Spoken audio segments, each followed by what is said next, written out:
ಒಂದು ಊರೊರ್ಮೆ ಪಿದಡಿಯೇ ಕತ್ತಾಲೆ ಮುಟ್ಟ ನಾಡಿಯೇ திக்கிஜே திக்கிஜே கடைக்கு என்னவளே நிற்குது நாடிಯೇ ಎನ್ನಾತು ಮಲ್ಲ ಚಲ್ಲ ಜನ ಏರ್ಲೈಚಿ. ಅವರವರು ತಿದ್ದಿಕೊಳ್ಳದಿದ್ದರೆ ಸಮಾಜ ತಿದ್ದಲಿಕ್ಕೆ ಸಾಧ್ಯವೇ ಆಗುವುದಿಲ್ಲ. ನಮ್ಮ ಒಳಗೆ ನಾವು ಇಣಿಕಿ ನೋಡಬೇಕು ನಾವು ಹೇಗಿದ್ದೇವೆ ಅಂತ. ಈ ಸಂಸ್ಥೆ ಏನು ಮಾಡಿದೆ ಅಂತಂದರೆ ಸಮಾಜ ಮುಖ ಮಾಡಿದೆ. ಸಮಾಜಕ್ಕೆ ಮುಖ ಮಾಡಿರುವುದರಿಂದ ಉನ್ನತಿ ಆಗಲಿಕ್ಕೆ ಸಾಧ್ಯತೆ ಆಗಿದೆ ಅಂತ ನಾನು ತಿಳ್ಕೊಳ್ತೇನೆ. ಉಪಕಾರ ಅನ್ನುವಂಥದ್ದು ಹರಿದೋಗ ನದಿಯೂ ಒಂದಷ್ಟು ಉಪಕಾರವನ್ನು ಮಾಡ್ತದೆ. ನೀವು ನೋಡಿ, ಅರಿವಿಲ್ಲದೆ ಉಪಕರಿಸ್ತದೆ. ಒಂದಷ್ಟು ಸೂರ್ಯನನ್ನು ನೋಡಿ ಹೇಗೆ ಸಹಾಯವನ್ನು ಮಾಡ್ತದೆ ಅಂತ. ಸೂರ್ಯನ ನಡೆ ಅಂದರೆ ಒಂದು ಅಷ್ಟೊಂದು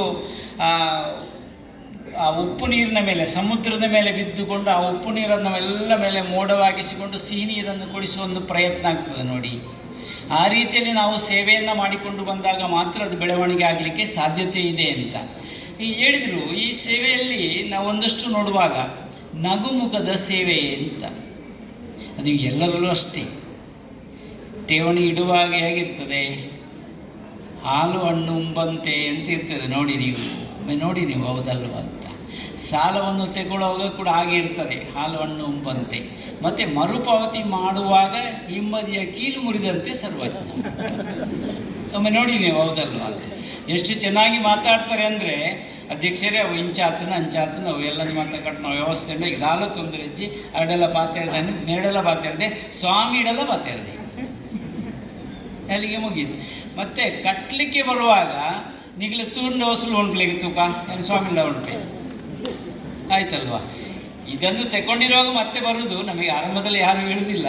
ಕೊನೆಗೆ ಕಟ್ಟಲಿಕ್ಕೆ ಆಗುವಾಗ ಈಗೀಗ ಮಾಡಿಕೊಂಡು ಎಲ್ಲೆಲ್ಲಿಂದ ಫೋನ್ ಬರ್ತದೆ ನೋಡಿ ನೀವು. ಅಂದರೆ ಉತ್ತರಿಸಲಿಕ್ಕೆ ಸಾಧ್ಯವೋ ಅಂತ ಅಲ್ಲಿವರೆಗೂ ನಮಗಾಗ್ತದೆ. ಆದರೆ ಅಲ್ಲಿವರೆಗೂ ಇವರು ಬಿಡುವುದಿಲ್ಲ. ಇವರಿಗೆ ಉತ್ತರಿಸಿಕೊಂಡು ಅಲ್ಲಿಗೆ ಸರಿ ಮಾಡ್ತಾರೆ, ಅಲ್ಲಿವರೆಗೂ ಬರುವುದಿಲ್ಲ. ಆದರೆ ಆ ಒಂದು ಪ್ರಜ್ಞೆ ಇದ್ದಾಗ ಒಂದಷ್ಟು ನಾವು ಬದುಕು ಮಾಡಲಿಕ್ಕೆ ಸಾಧ್ಯತೆ ಇದೆ. ನಾನು ಹೇಳಿದೆ ಸ್ವಾಭಿಮಾನಿ ಬದುಕು ಅಂತ. ಎಲ್ಲರಿಗೂ ಹಾಗೆ ಬದುಕುವಂಥ ಅಗತ್ಯತೆಯೂ ಉಂಟು. ಆದರೆ ಅದನ್ನು ಬಳಸಿಕೊಳ್ಳುವ ರೀತಿ ಹೇಗೆ ಅಂತ ಅರ್ಥ ಅನ್ನುವಂಥದ್ದು ಯಾವತ್ತಾದರೂ ಸುಲಭ ಅಲ್ಲ. ಅದನ್ನು ವ್ಯವಹರಿಸುವಂಥದ್ದು, ವ್ಯವಹಾರದಲ್ಲಿ ಪಾರದರ್ಶಕತೆ ಬೇಕು ಅಂತ. ಅದಿಲ್ಲದೆ ಬೆಳವಣಿಗೆ ಆಗುವುದಿಲ್ಲ. ಎಲ್ಲ ಸದಸ್ಯರನ್ನೊಮ್ಮೆ ನೋಡಿ ನೀವು, ಇಲ್ಲಿ ಬಂದಂಥ ಅವರ ಮುಖವನ್ನೊಮ್ಮೆ ನೋಡಿ ಹೇಗಿದ್ದಾರೆ ಎಲ್ಲರೂ, ಯಾರೆಲ್ಲ ಇದರಲ್ಲಿ ಗ್ರಾಹಕರಾಗಿದ್ದಾರೆ ಒಮ್ಮೆ ನೋಡಿ ನೀವು. ತುಂಬ ಯುವಕರಾಗಿದ್ದವರು ಇದ್ದಾರೆ ಒಮ್ಮೆ ನೋಡಿ. ಕಾಣುವುದಿಲ್ಲ, ಸ್ವಲ್ಪ ಕಡಿಮೆ ನಮಗೆ ಯುವಕರಾಗಿ ಕಾಣುವುದಿಲ್ಲ, ಸ್ವಲ್ಪ ಮೊದಲು ನೋಡಿ ನೀವು. ಅಂದರೆ ಅಲ್ಲಿ ನಮಗೆ ಸೂಚನೆ ಸಿಕ್ಕುವುದೇ ಅಲ್ಲಿಂದಲೇ.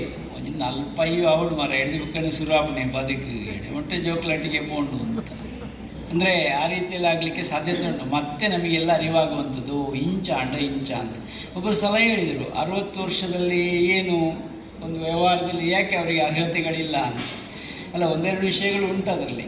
ಒಂದಷ್ಟು 60 ಮೇಲೆ ಹಿರಿಯ ನಾಗರಿಕರಾಗುವಾಗ ಒಂದಷ್ಟು ಅರಿವು ಮರೆವು ಎಲ್ಲ ಇರಲಿಕ್ಕೆ ಸಾಧ್ಯತೆ ಇರ್ತದೆ ನೋಡಿ. ಅದು ಒಂದು ಕಾರಣ ಆಗಿರ್ತದೆ. ಯಾನು ದಸ್ಕತ್ತು ಮಾಡಿದ್ಯಾ ಏನು ಲೋನ್ ತೆತ್ತೀರ ಅಂತ ಕೇಳೋ ಪರಿಸ್ಥಿತಿ ಬರ್ಬೋದು. ಅಲ್ಲಿ ಒಂದಷ್ಟು 60ಕ್ಕೆ ಏರಿಸಿದ್ದಾರೆ ಅದೊಂದು ಹೇಳಿದ್ರಿ ಈಗಾಗಲೇ.